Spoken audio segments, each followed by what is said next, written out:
जब इंदिरा गांधी ने जलन के मारे जयपुर की राजमाता गायत्री देवी को जेल में बंद करवा दिया था, क्योंकि उनकी लोकप्रियता इंदिरा गांधी की लोकप्रियता को पीछे छोड़ रही थी, जिसकी वजह से अपनी रॉयल पर्सनैलिटी और रॉयल लाइफस्टाइल के लिए जानी जाने वाली जयपुर की राजमाता महारानी गायत्री देवी को एक वक्त वैश्याओं के साथ तिहाड़ जेल में रहना पड़ा था, जहां चारों तरफ शोर, अफरा तफरी, गंदगी और एकदम मछली बाजार जैसा माहौल हुआ करता था।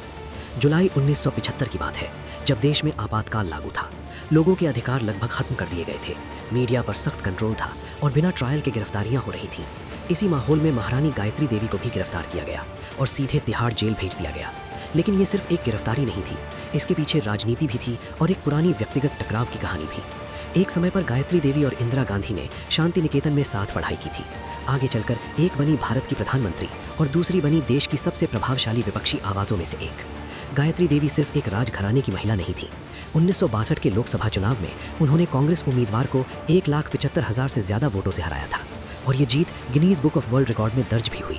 उस समय उनकी जीत पूरी दुनिया में चर्चा का विषय बन गई थी। धीरे धीरे उनकी लोकप्रियता सत्ता के लिए एक बड़ी चुनौती बनती गई। पत्रकार खुशवंत सिंह ने लिखा कि गायत्री देवी इंदिरा गांधी की सबसे बड़ी चुभन थी। उनके अनुसार इंदिरा गांधी उनकी सुंदरता और लोकप्रियता से असहज रहती थी। जब आपातकाल लगा तो हालात पूरी तरह बदल गए। जैसे ही वो दिल्ली लौटी, उसी रात पुलिस ने उन्हें गिरफ्तार कर लिया। तिहाड़ जेल के अंदर का जीवन उनके लिए बिल्कुल अलग दुनिया थी। गंदे कमरे, बदबू, मच्छर और अलग अलग तरह के कैदियों के बीच रहना। लेकिन इसके बावजूद उन्होंने खुद को टूटने नहीं दिया। उन्होंने वहाँ योग किया, बच्चों को पढ़ाया और जेल के अंदर छोटे छोटे बदलाव लाने की कोशिश की। कुछ महीनों बाद उनकी तबीयत खराब हुई और उन्हें अस्पताल में भर्ती करना पड़ा, जिसके बाद उन्हें दिसंबर 1975 को रिहा कर दिया गया। लेकिन इसके बीच उनके सामने एक शर्त रखी गई। शर्त ये थी कि वो राजनीति छोड़ दें। वो रिहा तो हो गई, लेकिन बाद में वो हमेशा यही कहती रहीं कि जेल से बाहर की जिंदगी भी किसी न किसी तरह एक और जेल जैसी ही थी।